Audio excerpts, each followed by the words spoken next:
नमस्कार मंडळी, आज मी तुम्हाला सकाळच्या घाई गडबडीत तांदूळ डाळ न भिजवता तासनतास पीठ न आंबवता भरपूर पौष्टिक हाय प्रोटीन मुगाच्या डाळीचा कुरकुरीत पेपर डोसा बनवून दाखवणार आहे. आणि तुम्हाला मूग डाळ तासनतास सुद्धा भिजवायची गरज नाही. तरीसुद्धा व्हिडिओमध्ये पाहू शकता किती मस्त कुरकुरीतपणा आलेला आहे.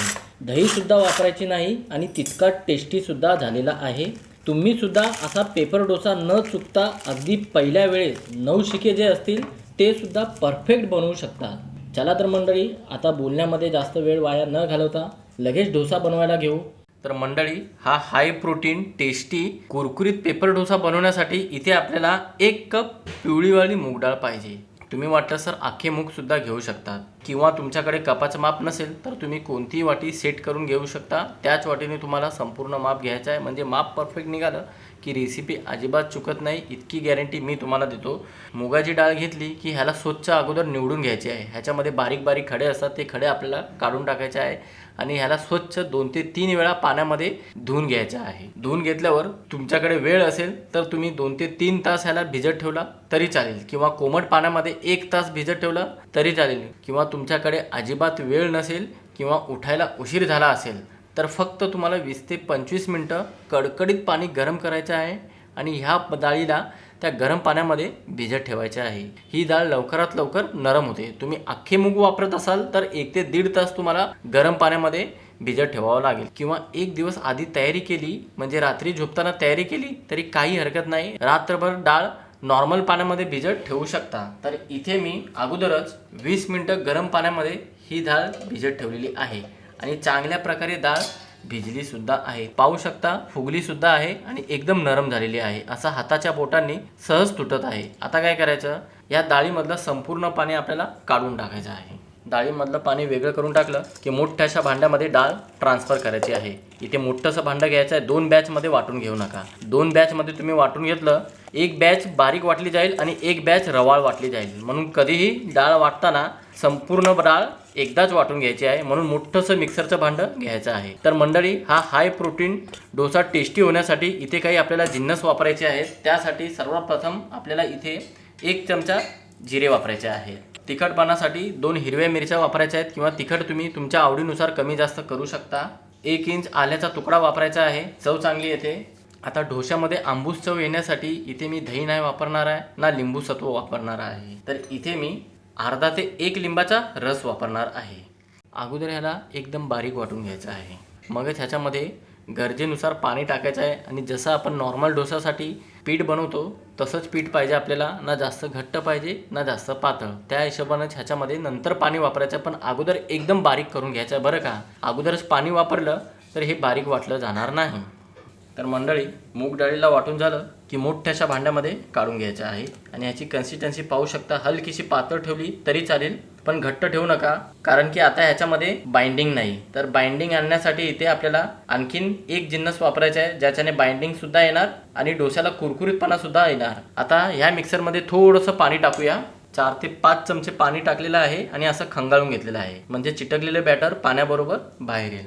1 कप मुगाच्या डाळीसाठी आपल्याला इथे पाव कप बारीक रवा पाहिजे. तुम्ही वाटलंच तर मिक्सरच्या भांड्यामध्येच रवा वापरू शकता. चवीनुसार मीठ टाकायचं आहे आणि डोस्याचा रंग कॅरेमेल येण्यासाठी इथे आपल्याला अर्धा चमचा साखर वापरायची आहे. आता ह्या सर्व जिन्नसांना या बॅटरमध्ये चांगल्या प्रकारे एकजीवसुद्धा करायचं आहे. आणि साखर विरघळेपर्यंत 1 ते 2 मिनिटापर्यंत एका बाजूने चांगल्या प्रकारे फेटून घ्यायचं आहे. फेटल्याने आणखीन एक फायदा आहे, पीठ एकदम हलकं फुल होतं. शिवाय जाळी पडण्यास जास्त मदत होते आणि कुरकुरीतपणा सुद्धा चांगला येतो. आणि तुम्ही माझ्या चॅनलवर पहिल्यांदा आला असाल तर प्लीज माझ्या चॅनलला सबस्क्राईब करा. सबस्क्राईब केल्यानंतर बाजूची घंटी नक्की दाबा, जेणेकरून प्रत्येक व्हिडिओचं नोटिफिकेशन सर्वात अगोदर तुम्हाला भेटेल. तर मंडळी, 1 ते 2 मिनिटापर्यंत एका बाजूने फेटून घेतल्याने साखर तर विरघळली गेली आहे, शिवाय पीठसुद्धा एकदम मस्त हलकं झालेलं आहे. डोस्याची चव वाढण्यासाठी तुम्ही याच्यामध्ये 2 चमचे बेसनसुद्धा वापरू शकता. पण मी बेसन का नाही वापरलेलं आहे, कारण की डोसे जास्त वेळ कुरकुरीत राहणार नाही, म्हणून इथे मी बेसन वापरलेलं नाही. आता काय करायचं, आपल्याला याला 10 ते 15 मिनिटापर्यंत झाकून ठेवायचं आहे, जेणेकरून रवा मस्त फुलेल आणि बॅटर मस्तपैकी सेट होणार. तोपर्यंत आपण पुढची तयारी करून घेऊया. आता ह्या डोस्यासाठी उडुपी स्टाईल बटाट्याची भाजी नाही बनवली तर डोसा अपूर्णच आहे. त्यासाठी नॉनस्टिक पॅन घ्यायचा आहे आणि ह्या पॅन मध्ये आपल्याला 2 ते 3 चमचे तेल घ्यायचं आहे. तेल चांगल्या प्रकारे गरम झालं की अर्धा ते 1 चमचा मिक्स मोहरी जिरा टाकायचा आहे.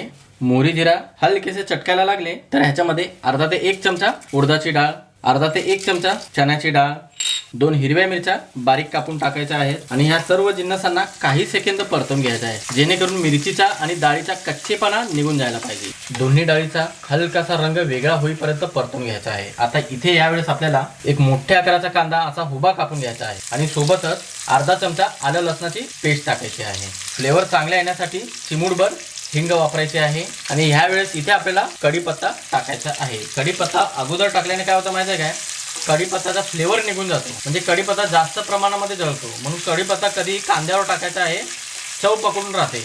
आणि कांद्याचा फक्त तांबूस रंग येईपर्यंत आपल्याला परतून घ्यायचा आहे, जेणेकरून ह्याचा कच्चेपणा पण निघून जाईल. 1 मिनिटाच्या आतच आपल्याला कांदा परतून घ्यायचा आहे. गॅस फास्ट करून परतून घ्या, जेणेकरून कांद्याला पाणी सुटणार नाही आणि जास्त प्रमाणामध्ये हे लाल होणार नाहीत. हलकासा तांबूस रंग आलेला आहे, म्हणजे ट्रान्सपरंट दिसत आहे. इथे ह्या वेळेस आपल्याला बटाट्याची भाजी पातळ आणि ज्युसी फ्लेवर होण्यासाठी इथे अर्धी ते 1 वाटी आपल्याला पाणी वापरायचं आहे आणि रंग चांगला येण्यासाठी पाव चमचा हळद. आता चांगल्या प्रकारे ह्याला एकजीव करून घेऊ आणि काही सेकंद चमचा चालून घेऊ. असं काही सेकंद चमचा चालून घेतलं तर इथे एक मोठ्या आकाराचा बटाटा मी उकडून घेतलेला आहे आणि त्याला हाताने मॅश करून घेतलेला आहे. एकदम मोठाच आपल्याला हाताने मॅश करून घ्यायचा आहे, त्याला किसून घेऊ नका. 2 चमचे भाजलेल्या शेंगदाण्याची कूट वापरायचा आहे, म्हणजेच की भाजलेल्या शेंगदाण्याची पावडर वापरायची आहे आणि चवीनुसार मीठ वापरायचं आहे. या एका बटाट्याने जवळपास 3 माणसांसाठी ही भाजी आरामात पुरेल, कारण की आपण ह्याला एकदम पातळ बनवत नाही ना जास्त जाड बनवत आहे, म्हणजे घट्ट बनवत नाही, एकदम सुकी. ज्युसी फ्लेवर येण्यासाठी इथे आपल्याला अर्धी वाटी पाणी वापरणं गरजेचं आहे. त्यापेक्षा जास्त सुद्धा तुम्ही पाणी वापरू शकता. चांगल्या प्रकारे एकजीव करायचा आहे आणि 1 मिनिटापर्यंत चमचा चालून परतून घ्यायचा आहे. तर मंडळी पाहू शकता 1 ते 1.5 मिनिटापर्यंत मी या भाजीला मस्तपैकी परतून घेतलेलं आहे आणि पाणी सुद्धा संपूर्ण आटून गेलेलं आहे. आता ह्याच्यामध्ये आपल्याला बारीक कापलेली हिरवी कोथिंबीर टाकायची आहे आणि शेवटची वेळ फक्त आपल्याला चमचा चालून या कोथिंबीरला एकजीव करायची आहे. मोजून बघायला गेलं तर 5 ते 7 मिनिटांमध्ये ही भाजी तयार झालेली आहे. चला तर मंडळी, झटपट भाजी तयार झाली की ह्याला एका प्लेटमध्ये काढूया आणि थंड करून घेऊया. डोश्याची भाजी झाली की डोश्याची आता चटणी बनवूया. भाजी आणि चटणी नसेल तर डोसा अपूर्णच आहे. छोटंसं मिक्सरचा भांडा घ्यायचा आहे आणि त्याच्यामध्ये आपल्याला ओलं खोबरं नाही वापरायचं आहे. ओलं नारळ नसेल आणि सुखं नारळ नसेल तुमच्याकडे तर इथे आपल्याला नारळाची पावडर वापरायची आहे. 2 ते 3 चमचे पावडर वापरायची आहे. तुमच्याकडे पावडर नसेल तर तुम्ही ओलं नारळ वापरू शकता किंवा सुखं खोबरं वापरू शकता, त्याला किसून वापरू शकता. थोडीशी कोथिंबीर वापरायची आहे. तिखटपणासाठी 2 ते 3 हिरव्या मिरच्या वापरायच्या आहे किंवा तिखट तुम्ही तुमच्या आवडीनुसार कमी जास्त करू शकता. 3 ते 4 लसणाच्या पाकळ्या व 2 ते 3 लहान तुकडे आलं वापरायचं आहे. चटणीची चव आंबूस येण्यासाठी थोडीशी चिंच वापरायची आहे. चिंच नसेल तर 1 लिंबाचा रस तुम्ही वापरू शकता. चटणीच्या बाइंडिंगसाठी आणि चव आणखीन अप्रतिम येण्यासाठी 2 चमचे फुटाणे वापरायचे आहे. फुटाण्याच्या जागी तुम्ही भाजलेले शेंगदाणे सुद्धा वापरू शकता. चवीनुसार मीठ वापरायचं आहे. आता ह्या सर्व जिन्नसांना पाणी टाकण्याच्या अगोदर चांगल्या प्रकारे बारीक करून घ्या. मग तुमच्या आवडीनुसार तुम्हाला चटणी कशी खायला आवडते, पातळ किंवा घट्ट, त्या हिशोबाने पाणी टाका आणि पुन्हा एकदा फिरवून घ्या.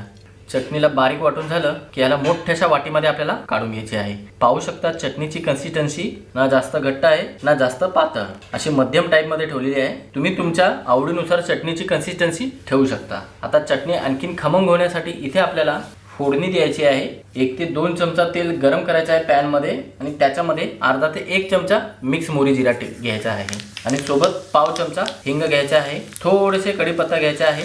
ह्याच्यामध्ये तुम्ही लाल सुक्या मिरच्या सुद्धा वापरू शकता आणि हलक्या हाताने असं वरतून परतवून घ्यायचं आहे. तर मंडळी, चटणी चवीला खमंग सुद्धा लागते आणि टिकून सुद्धा राहते. अशा पद्धतीने चटणी पूर्णपणे तयार झालेली आहे. चला तर मंडळी, थोडा वेळ ह्याला बाजूला ठेवू. 12 ते 15 मिनिटं झालेली आहे. झाकण काढायचं आहे आणि एकदा चेक करायचे बॅटरची कन्सिस्टन्सी कशी आहे. तसं बघायला गेलं की बॅटरची कन्सिस्टन्सी एकदम परफेक्ट आहे, पण 1 चमचा पाणी लागू शकतो. पण आपल्याला इनो किंवा सोडा पूर्ण ह्या बॅटरमध्ये वापरायचा नाही. आणखीन एक भांडं घ्यायचं आहे आणि त्याच्यामध्ये आपल्याला 3 ते 4 पळ्या बॅटर काढून घ्यायचा आहे किंवा 5 पळ्या बॅटर काढून घेतलं तरी चालेल. असं केल्याने काय होतं, बॅटरचा ॲक्टिव्हनेस तसाच राहतो, म्हणजे इनोचा ॲक्टिव्हनेस तसाच राहतो. म्हणून आपल्याला 2 पार्टमध्ये बॅटर वाटून घ्यायचं आहे, म्हणजे 2 भागामध्ये बॅटरचं विभाजन करायचं आहे. आता याच्यामध्ये आपल्याला सोडा न वापरता इनो वापरायचा. सोडा वापरल्याने सोड्याचा वास येतो, म्हणून तुम्ही कोणत्याही फ्लेवरचा इनो वापरू शकता.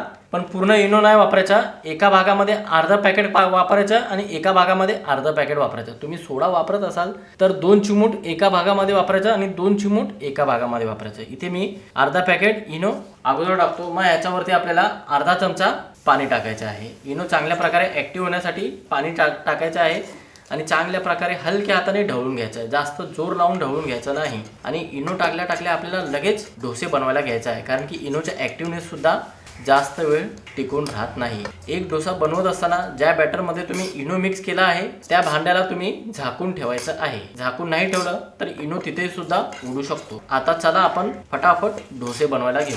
तर मंडळी, हा हाय प्रोटीन टेस्टी डोसा बनवण्यासाठी इथे मी स्पेशल डोसा तवा पॅन वापरत आहे. तुम्ही कोणताही नॉनस्टिक तवा वापरू शकता. तवा चांगल्या प्रकारे हाय फ्लेमवर आपल्याला गरम करून घ्यायचा आहे. मग ह्याच्यावर थोडंसं पाणी शिपडायचं आहे आणि चांगल्या प्रकारे ह्याला पुसून घ्यायचं आहे. अगोदरच तेल लावायचं नाही बरं का. तुम्ही अगोदरच तेल लावला तर बॅटरला पसरवायला जमणारच नाही. त्यासाठी अगोदर पाणी शिपडून घ्यायचं आहे. टेम्परेचर लो करायचं आहे. गॅस मध्यम करायचा आहे. मग बरोबर आपल्याला एक पळी बॅटर सोडायचं आहे आणि हलक्या हाताने पसरवून घ्यायचं आहे. एकदम पातळ तर पसरवून घ्यायचं आहे. जितकं तुम्ही पातळ पसरवणार तितका डोसा एकदम कुरकुरीत होणार. पाहू शकता असा पसरवून घ्यायचा आहे. एकदम मोठा मी पसरवून घेतला आहे. तुम्ही वाटलंच तर लहान सुद्धा पसरवून घेऊ शकता. आता वरतून बॅटर सुकायची आपल्याला वाट पाहायची आहे. तर पाहू शकता मंडळी, असं वरतून बॅटर सुकलेलं आहे आणि हलकासा रंग सुद्धा आलेला आहे. आता वरतून असं तेल पसरून घ्यायचं. आणखीन 1 मिनिटापर्यंत चांगल्या प्रकारे भाजून घ्यायचं आहे. आणखीन हलकासा लाल रंग यायला पाहिजे. तर पाहू शकता मंडळी, सर्व बाजूने चांगल्या प्रकारे लाल रंग आलेला आहे, म्हणजे कुरकुरीतपणा जबरदस्त आलेला आहे. आता हलक्या हाताने ह्याला रोल करून घ्यायचा किंवा तुम्ही दुमडून घेतला तरी चालेल. डोसा चांगल्या प्रकारे लाल झाल्यावरच त्याला डिमोल्ड करायचा आहे. अगोदरच डिमोल्ड करायचा नाही, कारण की लाल झाला तरच डोसा डिमोल्ड होतो आणि कुरकुरीतपणा सुद्धा त्याला चांगला येतो. तर पाहू शकता जबरदस्त असा कुरकुरीतपणा आलेला आहे आणि लाल रंग हा साखरेमुळे आलेला आहे, म्हणून साखर वापरणं सुद्धा गरजेचं आहे. आता अशाच पद्धतीने सर्व डोसे बनवून घेतो आणि ह्याला सर्विंग प्लेटमध्ये काढून घेतो. जितका दिसायला सुंदर दिसतो तितकाच खाण्यासाठी भयंकर पौष्टिक झालेला आहे. तुम्ही रोजच्या डाएटमध्ये हा डोसा बनवून खाऊ शकता. झटक्याने वजन कमी सुद्धा होईल आणि शरीरामध्ये प्रोटीनची कमतरता असेल ते सुद्धा भरून जाईल. ह्याचा कुरकुरीतपणा तुम्हाला दाखवतो. पाहिलंत ना मंडळी, काय जबरदस्त असा कुरकुरीतपणा आहे. कोणालाच विश्वास नाही वाटणार हा तांदळाचा किंवा डाळीचा ढोकळा नाही किंवा रव्याचा सुद्धा पूर्ण ढोकळा नाही. मूग डाळ वापरून असा मस्त कुरकुरीत पेपर डोसा तुम्ही सुद्धा सहज बनवू शकता. अगदी पहिल्या वेळेस सुद्धा न चुकता हा डोसा तुम्ही बनवू शकता. मस्त कुरकुरीत झालेला आहे आणि लवकरात लवकर नरम सुद्धा पडणार नाही, इतकं मी तुम्हाला खात्रीने सांगतो. तर मंडळी, आजची रेसिपी कशी वाटली नक्की कळवा तुमची प्रतिक्रिया मला कमेंट बॉक्समध्ये. चला तर मंडळी, अशाच नवनवीन रेसिपीसह पुन्हा एकदा भेटूया. धन्यवाद.